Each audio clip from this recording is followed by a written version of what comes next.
is the only time you have to look in the camera. Go ahead and introduce yourself, your first and last name, the school we're at, and the grade you're teaching. Okay, my name is Laura Dobrindt, and I teach kindergarten at Rockwell School in Bethel, Connecticut. And what was the lesson you were teaching today? Today we looked at vocabulary and nuances in words, and we talked about why the author chose to do that and how it helps the reader. Great. Okay, so now this is your outline. You're fine. Don't worry about it. Okay. Okay, so first question. We want to understand the decisions you made in planning for this lesson and how it fits into the unit and year. How does this lesson connect to and build on students' prior skills and knowledge? What was taught before this lesson and what will come after it? Okay, well, initially when I started this lesson, I started with the text, and I chose a book that I knew my kids would really enjoy because they love anything that has to do with bugs or animals. And Denise Fleming always does a really good job with her books. And I also chose it because the vocabulary in it, it's rich, but there's not too much of it. So while I'm working with them on enhancing their vocabulary, I don't want to overwhelm them with too many rich words. So that's the reason why I chose the book. And we're currently looking at, our current unit of study is digging deeper in the text and noticing different kinds of text. So this book I'm also going to be using for other purposes throughout the unit because it's a nonfiction book, but it sort of at first glance presents differently. It looks almost like a narrative. So I want to be able to have the discussion with the kids later on as we continue to work through this unit. Okay. Discuss the sequence of lessons that surround this one lesson. Friday, actually, we read the book just as a general read aloud, just so that they understood kind of the gist of the story, what it was about. We didn't really dig too deep into it.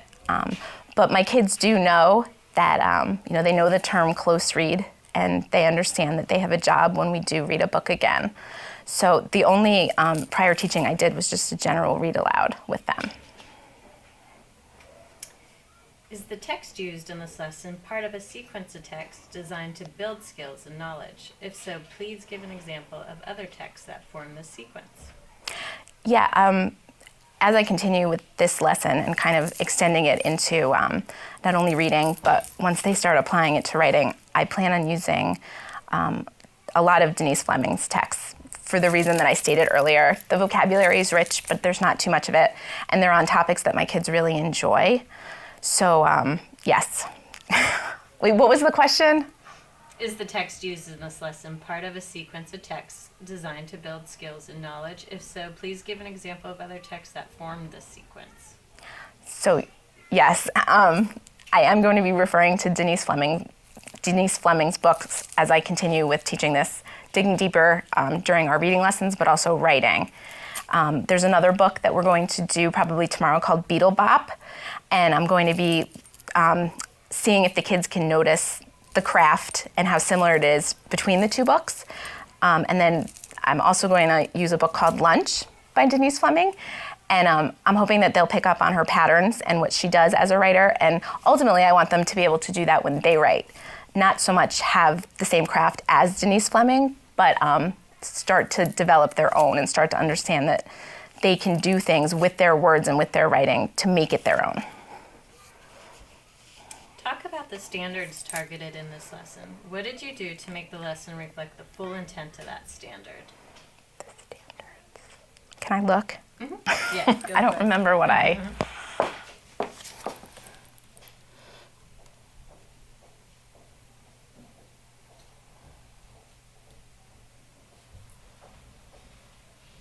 The main standard that I addressed was with guidance and support from adults. I wanted the kids to notice the rich vocabulary and nuances that were included in the text. Which of the core action indicators do you think this lesson best exemplifies and why? Can I look? Yeah. Okay. So, which of the core action indicators do you think this lesson best exemplifies and why? I think this lesson best exemplifies core action 1. as far as the high quality text and all the thought that went into choosing the text and the reasons why. I also think that core action 2, the questioning, was a big part of it. I had a lot of questions for them, and I wanted them to be able to use the text to answer their questions. We're interested in how the shifts required by the CCSS are being incorporated into your instruction. Discuss how this lesson illustrates the shifts required by the CCSS. The shifts required by the CCSS do demonstrate themselves in this lesson because, again, going back to the text, it's a high quality text. And it also, well, as far as the high quality, I believe it's probably a DRA or Lexile level 10, which is definitely above what's expected in kindergarten. And as far as the vocabulary, it's definitely above what the average kindergartner is used to working with. So that's... You want to try that one? Yeah. So again, discuss how this lesson illustrates the shifts required by the CCSS. This lesson, can I do it again? Yeah. What word did you use? Identify? So we're interested in how the shifts required by the CCSS are being incorporated into your instruction. Discuss how this lesson illustrates the shifts required by the CCSS. Okay. This lesson illustrates the shifts that are required by the CCSS because it is a high quality text, both quantitatively and qualitatively. And it also encompasses, I'm sorry. That's okay. And this is like the most important part. The shifts? Yeah. Yeah. You want to take a minute?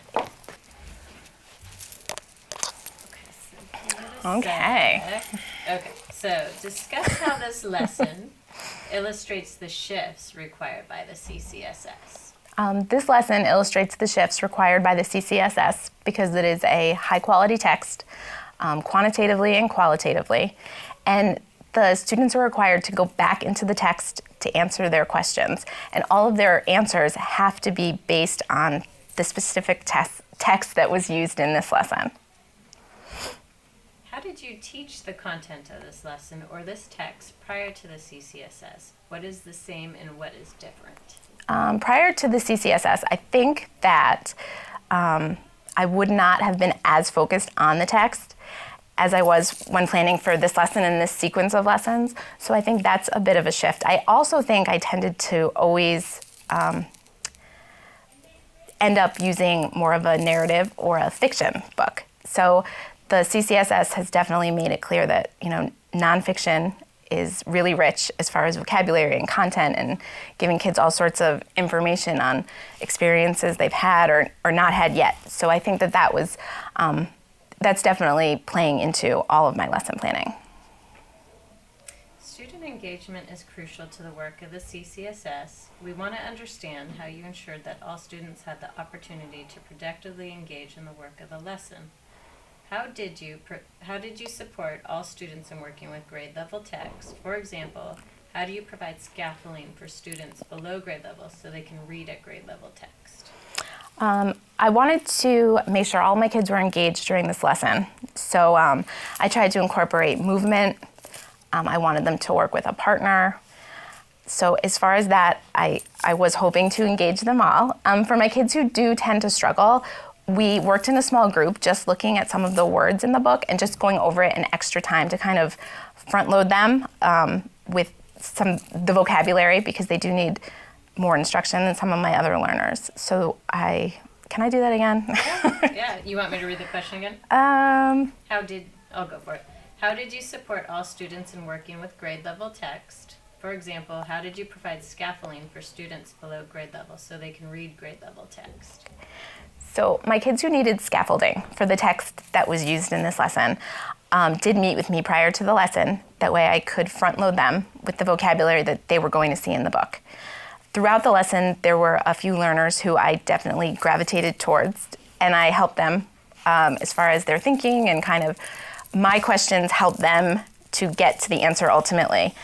And that's what I'll continue to do with them until they're able to do it independently. And let's see here. how did you create opportunities for students who are advanced to engage more deeply with grade level text? How did I?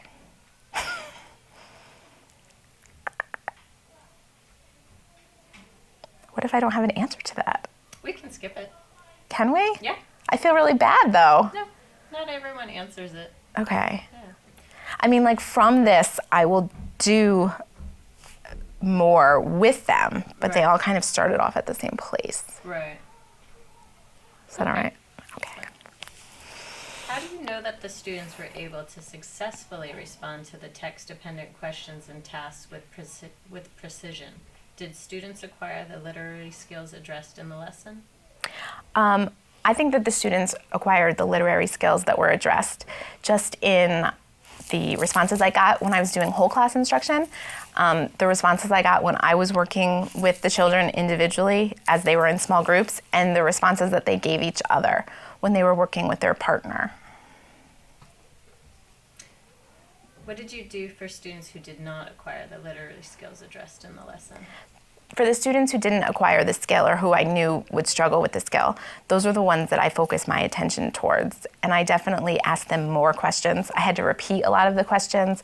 I brought them right up to the big screen, which is where the text was.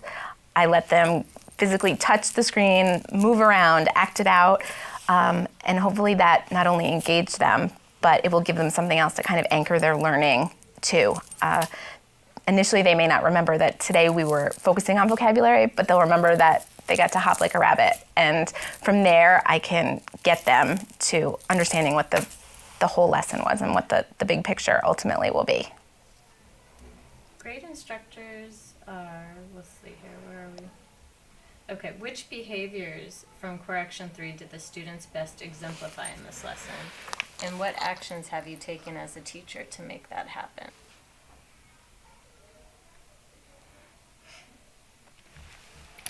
Okay. The behaviors that my students demonstrated from Core Action 3, sorry. That's okay. So which behaviors from Core Action 3 did students best exemplify in this lesson?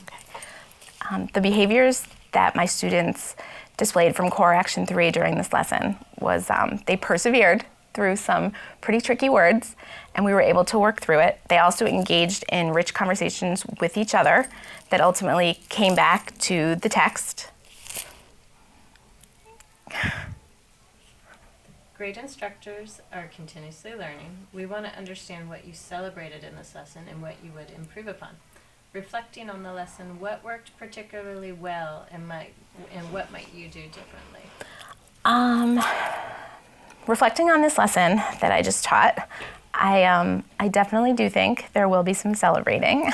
A lot of my kids were able to understand that when they look at a text, they can really focus in on the vocabulary and the words and what the author chose to do with those words to help them to understand what the book is about. There were some children who I think are going to need some additional instruction. I think that if I were to teach this again, I probably would shorten the lesson.